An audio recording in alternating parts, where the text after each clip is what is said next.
Hello, YouTube! I got 5 things. I told you this next one was going to be quick. And guess what? I think the next one might be even quicker. So we'll see. Anyways, I've been reading up a storm of books lately. So let's get into it. Lots of books this time, but also a couple of games. First up, book 2 in the Moonshade trilogy of the Forgotten Realms series called Black Wizards. So in this second book, on the Moonshay Islands, everything is supposedly great now that they won that battle in Kaer Corwell when after Khazgaroth inhabited the body of the king of the Northmen, and they waged that war and whatever, and Tristan and his allies repelled them and won that battle. So everything's sitting pretty, everything's great. Tristan's father is still kind of upset with them because Tristan hasn't really still taken on some of the duties of being a future king that his father wants him to. He's kind of been just still partying a bit and celebrating the win and stuff like that. But part of it is also that he's depressed because Robin, his love, who recently in that first book we found out it is descended from a very powerful druid. She is off with the most powerful druid in the land. Her name is Jenna Moonsinger. And Jenna is training Robin at the Moonwell where Jenna lives in all of the druidic arts or whatever you want to say, right? So they're separated by a lot of distance. And both of them, although they're excited for everything that's happened and looking forward to the future, they're both kind of upset that they're not able to be with each other, right? So but soon they will be brought together because events will conspire to do that, but not because of anything good. So essentially, all of the enemies were thought to be defeated. However, Hobarth, one of the minions that Khazgaroth left, like was one of his minions in that first book, he remains alive and he's up to no good. So what happens in this story is that there's basically 4 kings in the Moonshay Islands, located on different islands and in charge of different castles. 2 of the minor ones have been recently assassinated, and the king that rules all of the other kings is located on an island called Alaron, I think it is. His name is Reginald Caladir or something like that. He's being manipulated by this council of wizards led by an evil wizard named Cinder to do some despicable things because they want to take over the Moonshays, drive the Earth Mother goddess from the land. And as they're doing all these things, they're slowly beating the Earth Mother down and she's slowly dying. So all of this bad that's coming to the land is draining the land of its kind of life force sort of thing. So, but an argument soon erupts in Kaer Caladir because the heredity of the king there isn't by birth. So although Tristan would be the most logical person to inherit the kingship since he's the son of the current king, who is assassinated at the start of this book. Sorry, I should have said that as well. He dies. And so one of the rulers of one of the towns around Kaer Caladir, a guy named Pontswain, is like, no, I have every much a right to the kingship as you do. And Tristan's like, bullshit. But they're both making good arguments against each other. So they decide they're going to go to Alaron and confront Reginald Caladir, the High King, about who he wants as the king of Kaer Corwell. But little do they know he's become corrupted by this wizard who's basically manipulating and controlling him to a vast degree into doing all these terrible things. So they plan an expedition to cross the sea and go to Alaron. Hobarth sees them on the way and curses their ship, so they have the boat disintegrates in this storm. But they're saved as this castle pops up out of the sea, which everybody had always heard rumors of this castle. And there they meet, she's dead, but she's not. Her name is Allison, Queen Allison, and she gives Tristan back the sword of, the powerful sword that he regained in the first book, as when the boat crashed, it went to the bottom of the sea, and gives them some advice on proceeding onwards and stuff like that, and saves them from a watery grave. So they eventually get to Alaron. They make their way to the castle, but Caladir, being manipulated by Cinder, has them arrested and whatever. So it's Tristan's there, Dareth is there, Pontswain's there, and then Paldo, his little halfling friend, was actually in Alaron, and he sees Tristan and stuff. So he's kind of their ally in the shadows. And as they get taken prisoner, Dareth is eventually able to slip them out of captivity, and they eventually abscond into the wilderness and meet up with this guy named Hugh O'Rourke, who is a noble who was cast out of the kingdom at basically at Cinder's request. I can't remember exactly why, but now he's kind of like this rebel in the woods who has taken on all these other people that believe in his cause and whatever. So Tristan and his allies eventually take up with him, and they try to steer him towards like fighting back against the High King, but Hugh wants nothing to do with it. He's happy living in his little forest kingdom. But eventually, as events unfold on Alaron and more of the truth is brought towards Hugh, and he sees it's kind of unavoidable, he agrees to wage war on the High King alongside Tristan and his allies. Now, meanwhile, back at on Gwyneth, where Caer Corwell is, at Jenna Moonsinger's. Oh shit! I dropped the book.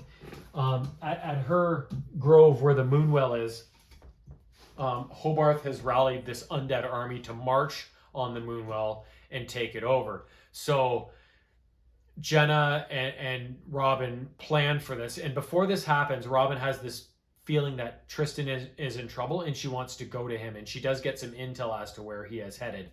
But Jenna's like, Robin, you can't leave yet. We need to repel this attack and keep the grove safe. Afterwards, feel free to go, kind of thing, right? So they try to repel this attack, and it goes up and down, up and down, up and down, but eventually the bad guys win.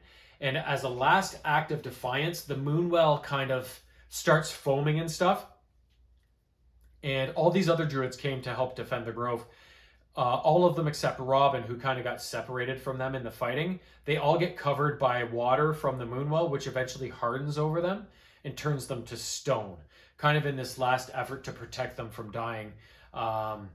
Even though they didn't win the fight, at least they're not dead, right? They're hardened into stone. So Robin sees this happen and is like, fuck, there's nothing I can do. I'm out of here, right? And so she goes to help Tristan in his plight, eventually links up with him.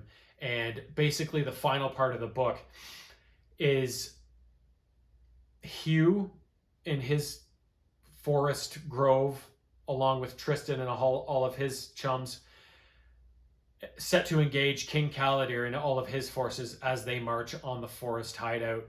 And the fighting doesn't go their way at first, and as they're kind of pushed along the coast, they get to this kind of promontory where they can't really escape from. It's kind of surrounded on all sides by cliffs and stuff like that, so it looks like they have to make their last stand. But at the last minute, like the dwarves show up, and so they do get some backup. One of the wizards that didn't get along with Cinder changes sides and helps out Tristan's side. So they do get some powerful allies to help them and eventually turn the tide. But King Caladir's forces have one final ace up their sleeve. They're called the Sahuagin or something like that. They're basically like these fish creatures under the waves that Tristan and Dareth ran into when they first visited that castle that came up out of the water, and had to fight a few of them off. A wave of them start attacking as well. So it seems that they are very much overwhelmed, but Robin has an ace up her sleeve, and she has this scrolls or something like that control the elements, and the water and everything starts acting up, and it basically disintegrates the cliff around them and drags all the bad guys into the ocean and whatever.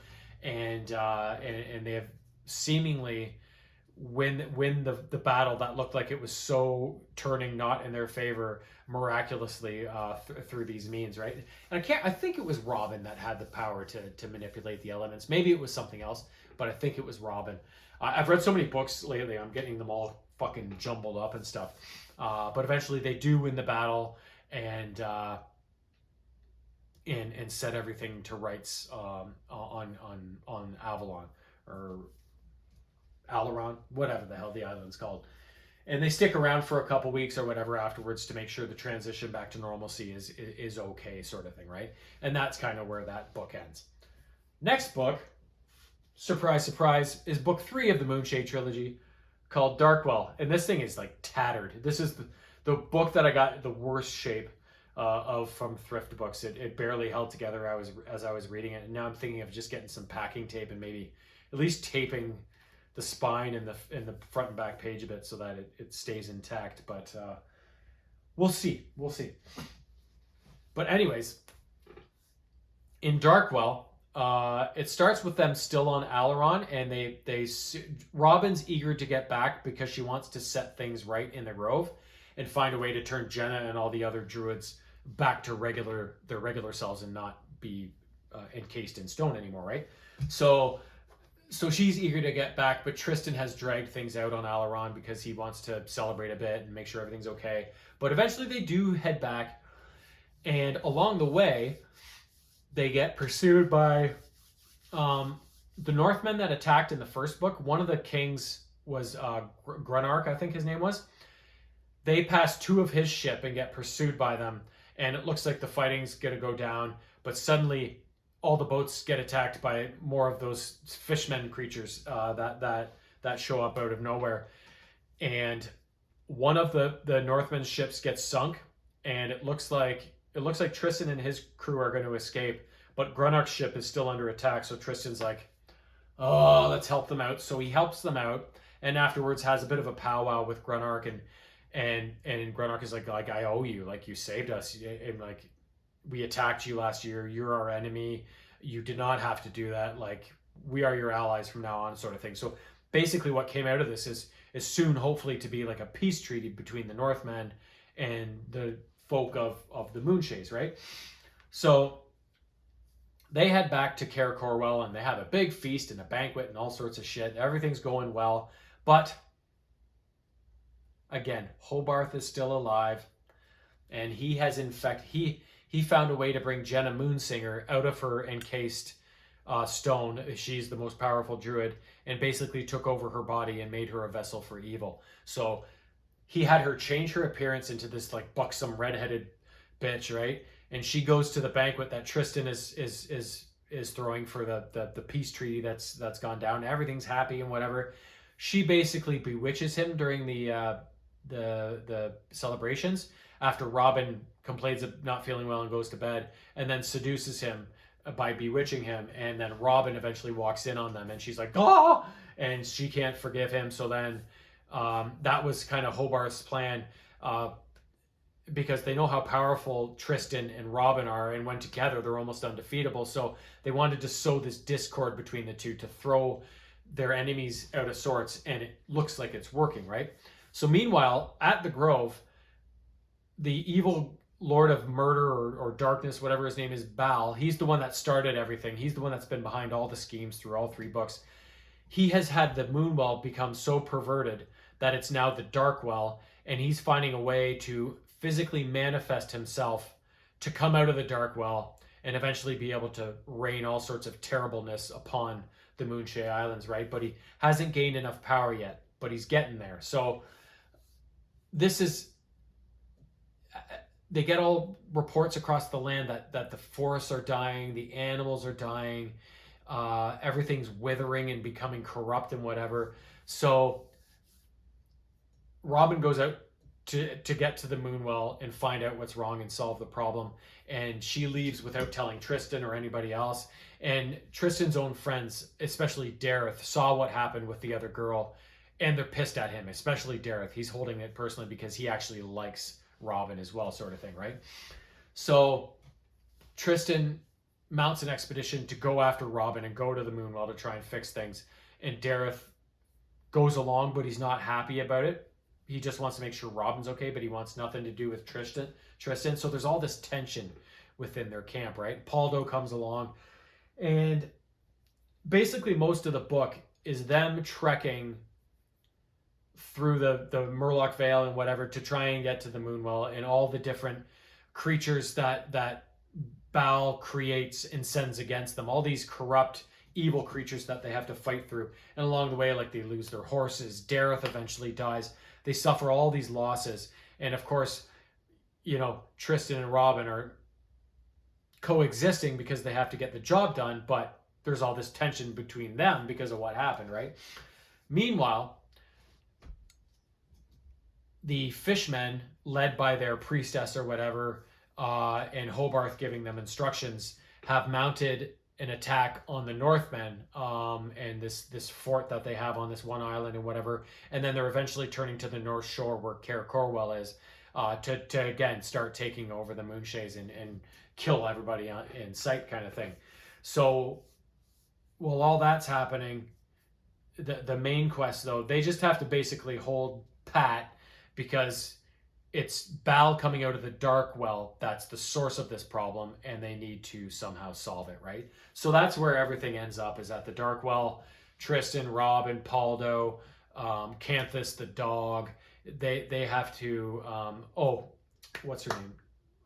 The bard that they picked up in the second movie as well. I forgot to mention her the second book. That became an ally of theirs. She's also at the Grove. But eventually Bal manifests himself from the Darkwell, and he's just this towering, monstrous 4 or 5 story creature that Tristan is like, how the fuck am I gonna beat this guy, right? But he's got the legendary sword, and maybe this guy just might have a weakness, right? So it all ends, the whole trilogy ends in this culmination of this battle at the Darkwell. And well, I'm not going to tell you how it goes, but usually the good guys win, so you can assume what you want to assume. But if you want to find out what happens, you gotta read it. Sorry about that. Last book. Oh, and those books were from, first one was 1988, second one was 1989. 2 awesome years, if I remember correctly. And I think that I do, because I remember more about back then than I do about what I did 5 minutes ago. So, it is what it is.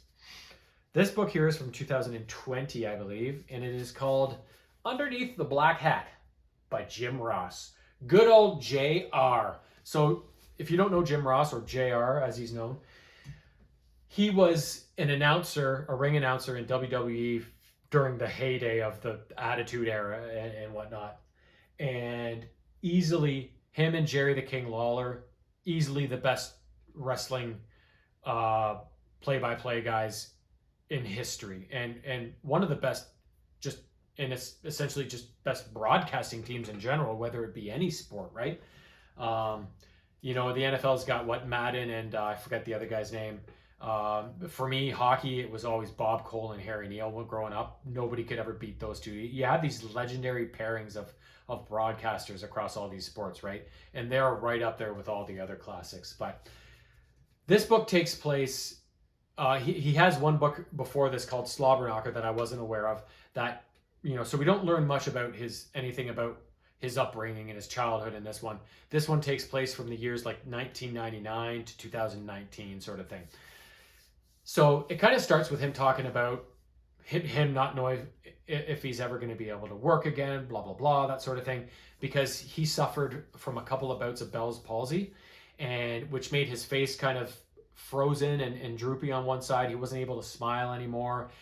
And, like he said many times in the book, he had these insecurities about being a big, kind of chubby Oklahoma kid. He didn't have much self-esteem growing up. And then,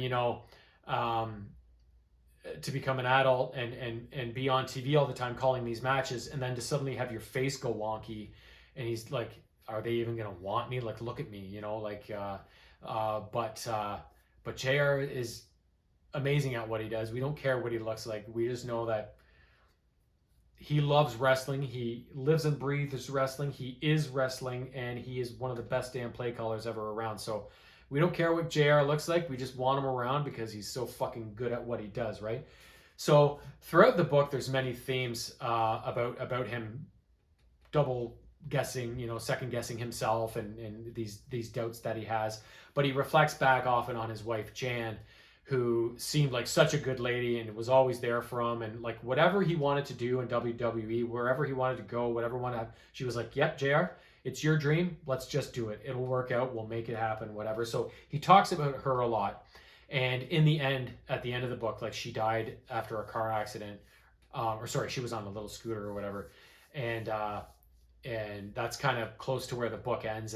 And he talks about how life just changed so much, waking up in a house every day with only the dog there, and that other person not being there that you're so used to having around, and a person that was so amazingly good for you, right? It kind of breaks your heart. And I remember listening to a lot of JR's podcasts after, and he would talk about Jan all the time.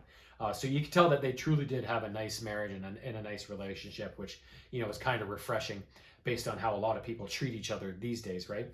And then during the book, he reflects on a lot of stuff. So JR wasn't only, like, we knew him as a ring announcer, but he was behind so many things in the WWE, specifically talent, recruitment and management, and the payroll. So he was the guy finding all these wrestlers and bringing them into the company. Like, he only brought in like Stone Cold, The Rock, John Cena, Chris Jericho. Like he had an eye for talent, and he mentioned many times in the book, like he said, I assembled the deepest roster in wrestling history. And he's not bragging or anything. It's legitimately 100% true. I reflect often on, the 80s had a lot of really good wrestlers. Right now there's a lot of good wrestlers, but never was there a time then during the Attitude Era where every wrestler on that card was fucking fantastic. The lower card guys like Val Venus and Goldust and whatever, you saw them, but they were more buried by like Stone Cold, The Rock, Undertaker, Triple H. But even those lower guys were so fucking good at what they did, whether it was in the ring, whether it was on the mic, whether it was coming up with their character ideas and stuff like that. The whole roster was fantastic. You'll never, ever, and there were so many of them too. It was ridiculous. You will never ever see a team of wrestlers assembled like that before. And JR was the guy that got it done. He talks about the night Owen Hart died. That's right at the start of the book when he fell from above the ring during his entrance. And some of the things that you learn, like them not knowing exactly what happened at first. Like suddenly Owen Hart falls into the ring from a height, and they're like, what the fuck is happening, right? And so JR, he's like, I just had to improvise and be like, it goes through what he actually said on air, and it's like, folks, again, we're in a situation here. This is not part of tonight's entertainment. This is a real life situation. This is not a wrestling thing. And then eventually, like they moved Owen and took him back and were working on him. And then, like JR said, like Kevin Dunn, one of the producers, came on the headset when JR was at the announcing table, said, JR, you're going to have to announce it to the world. Owen Hart has died, and you're on in 10, 9, right? That's the fly by the seat of your pants type of environment that announcing a wrestling match was back in that day, right? Like, just insanity. So, all these little insights into everything that goes on is really neat. And but a lot of the book was based on him and Vince McMahon's relationship. Vince loved JR. He knew how much he brought to the company, but Vince was such a powerful guy who wanted what he wanted. He often came at odds with JR and would almost humiliate JR by putting him in the ring and getting him beat up by Triple H or whatever, or having him fired and having him kiss Vince's ass in the ring, and it really bothered JR a lot. But he always came back because WWE was his life and wrestling was his thing, right? So a very interesting, and I mean, JR loves Vince. He loves his genius and stuff like that. So it's not like he hated Vince or anything. He just didn't know why Vince sometimes treated him the way he did when JR was apparently so valuable to him, right? So, but I guess, and JR said, like, earlier in Vince's career, like, Vince was like, this is the decision I want, blah, blah, blah. He was very direct. And that almost worked. It could sometimes be harsh, but it worked in a lot of ways. But JR said as the company grew and got very popular, he said Vince got all these sycophants always whispering into his ear. And Vince would sometimes waffle on decisions and take these guys' advice and whatever. And he said there was a lot of people out to get me because they looked at me as this fucking clown. But I held such a powerful position in terms of talent scouting and payroll and announcing. And like, he was such a key element of the WWE structure, right? That these guys got pissed at him and stuff like that, and almost got Vince to do these things to him as payback or whatever, or jealousy, right? So very interesting. And there's all the relationships he has with the different wrestlers and all and stuff. And it's just a very cool insight into JR's Not his life, because like I said, we didn't learn in this book how he was brought up and stuff like that, but his life in WWE and all the stops and things along the way that happened. Very, very interesting insights. And he's just such a, JR is just such a likable guy.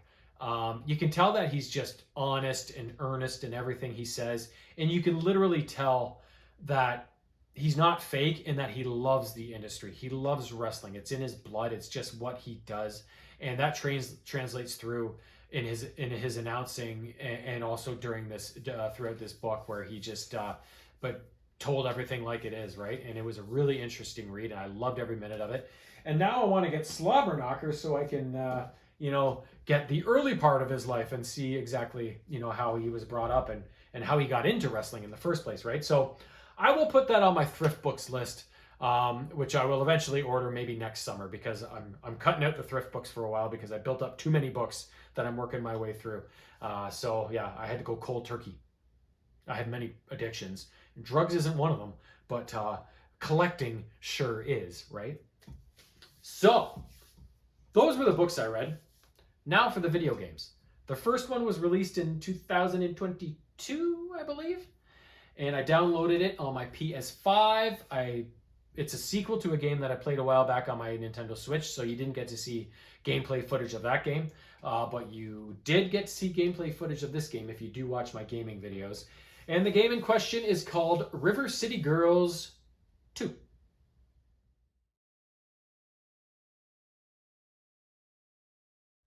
River City Girls 2 takes place right after the end of the first game, after they defeated Sabuko at the top of San Wakai Tower or whatever, and she fell to her death. She didn't die. Spoiler alert. So the girls, Kyoko and... what's the other one's name? Misako. That's the one I played with. She's my favorite. Misako and Kyoko are going with their boyfriends, I forget their names, to get like a burger or something like that. And eventually run into... Oh, how does it work? I forget the actual story. Yeah, they go to get a burger, and then eventually they head back to school. I don't know if it's that same day or the next day or whatever, but when they get to school, they find out that River City High has been taken over by the San Wakai, and Ken, Sabu, who runs San Wakai, Ken is his son, and he shows up, and he's kind of a goon now for his dad, and says, San Wakai owns the school now, and you guys aren't welcome here. So then his goons basically kick Kyoko and Misako out a window of the school, and they land in the streets, and they're like, well, fuck that place then. So then they just go back to Kyoko's house and play video games for like 2 months and don't go back to school. Until one day, Kyoko's mom says, oh, did you hear that there's a sequel to Vampire something out at the video game store right now? And I think they still have a few copies left. And the girls are like, what?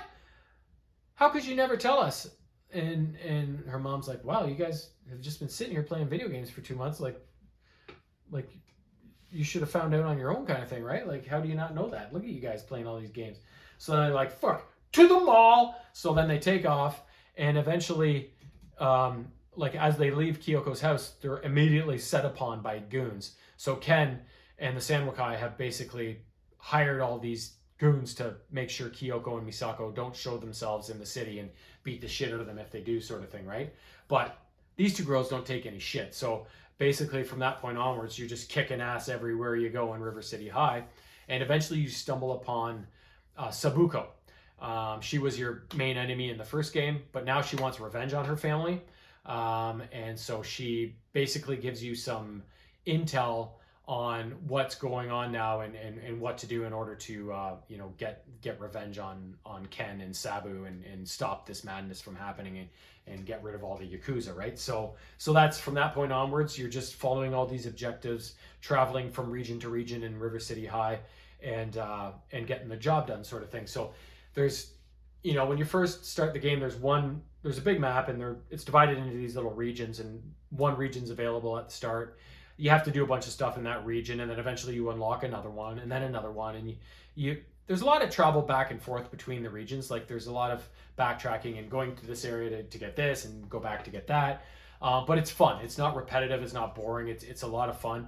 And along the way, like your enemies drop money, and then you can go to there's stores and stuff all over the place. So you can go to stores and buy things that increase your abilities or give you certain powers, or a lot of food items that replenish your health and also give you permanent stat upgrades in like your stamina, your weapon power, all that sort of thing, right? So yeah, you just go back and forth across River City and complete all these objectives, which finally leads you to a final confrontation with Sabu.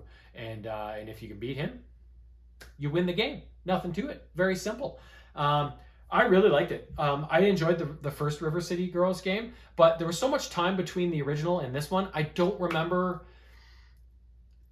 how, like, I know they're similar in their concept and everything, but I don't know just how similar they were, what the differences were, and which one I like better. I want to say I like 2 better because I really had a lot of fun playing it this time, but I also had a lot of fun playing the first game, and I just don't know if, because this one is the newest, freshest one I just played, that I'm making it my favorite. But either way, it's a really good series. They're both really good games. If you like beat 'em up brawlers, it's right up your alley. Lots of moves, lots of controls work great. Like it's very pretty to look at, very colorful, very fun. Lots of stuff to look for and do during the game, outside of doing your quests and stuff like that. So just a very well put together game in every concept of what a game should be, sort of thing, right? So and not only that, but I mean, there's lots of River City games in the franchise now. Like it started with River City Ransom back in the NES days, but there's been lots of installments added along the way. It's not just these 2 River City Girls games, right? There's lots of other things to experience in that sphere, that River City sphere, right? So lots of things to check out if you're looking for a new series to partake in. That one could be right up your alley. Last up, another game I downloaded on the PS5, or actually James downloaded it, and then I on his machine, so then I brought it up on my machine and started playing it. This one I had to go back and forth to because I kept getting stuck, but it's part of my favorite video game series of all time. I don't know what my favorite standalone game is of all time. It probably is Blaster Master, but my favorite series of all time is the Mega Man series, and the game in question that I bought is the Mega Man X Legacy Collection Volume 1.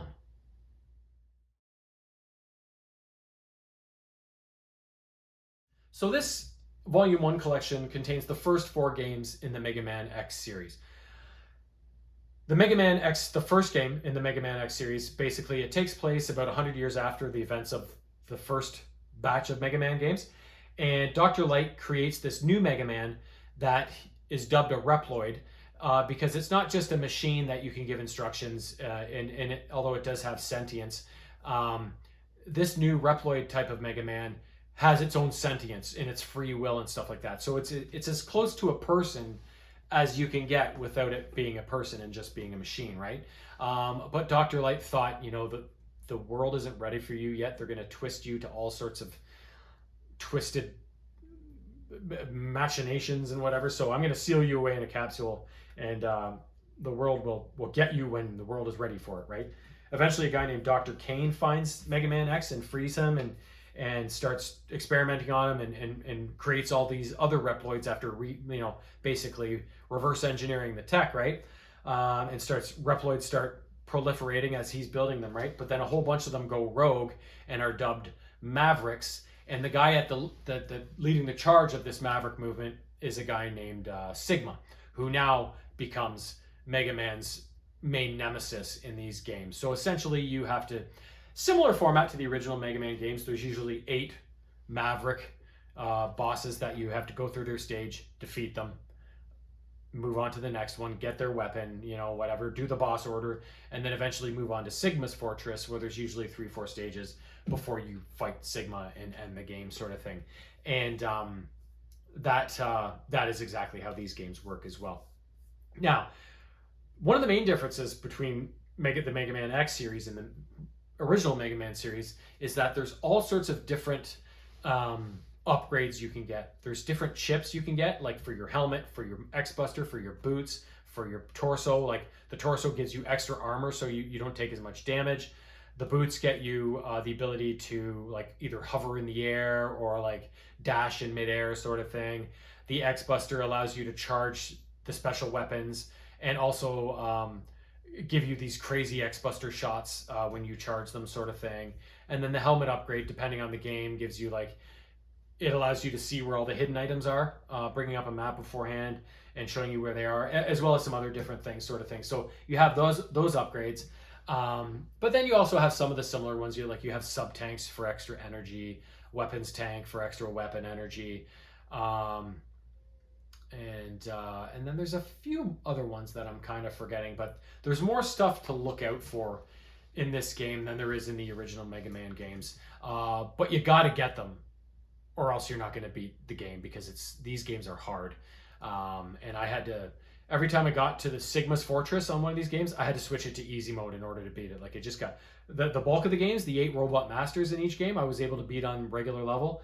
But when it came to Sigma's Castle and the Sigma boss fight, at least parts of them anyways, I probably wouldn't have had to switch it to easy mode for the whole stages in the boss fight.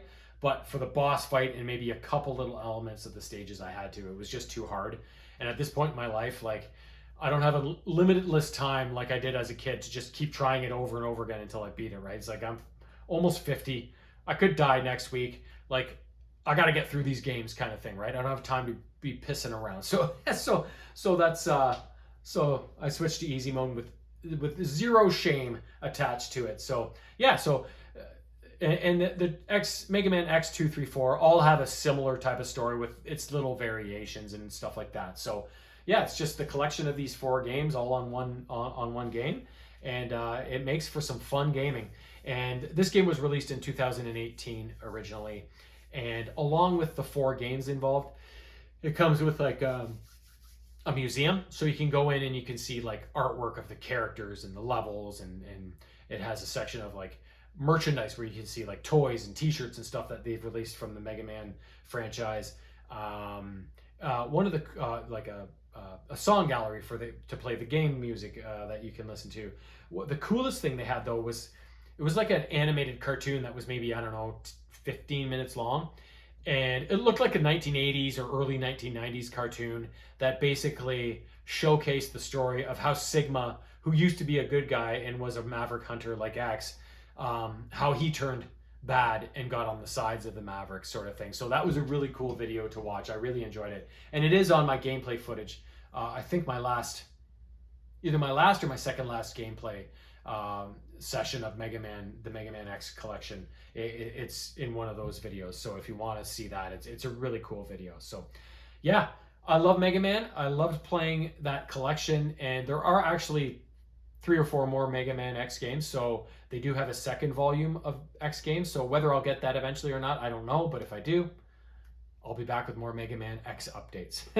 And I'll once again probably have to use easy mode for the final levels, right? So, but anyways, those are the 5 things I got done lately. I've already got like 3 things ready to go for the next video, and the 4th is coming very soon. So you're going to see this ugly mug back very soon with more books, of course, and who knows what else. But until then, enjoy the hot, smoky sky-filled orange glowing from all the wildfire skies if you're in my region, and that campfire smell we have right now. Yeah, wildfires are burning like crazy up north right now, and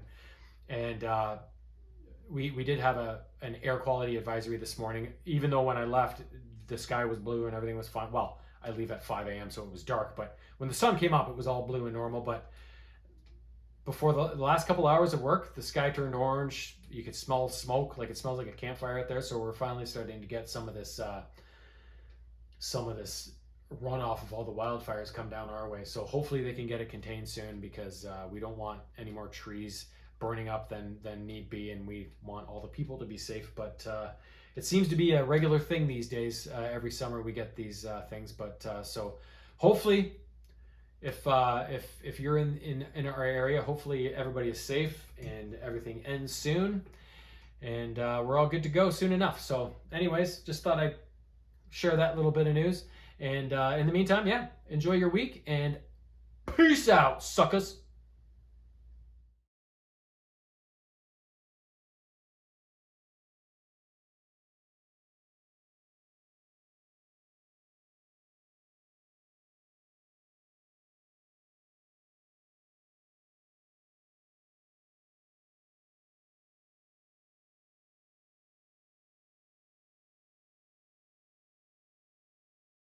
Meow.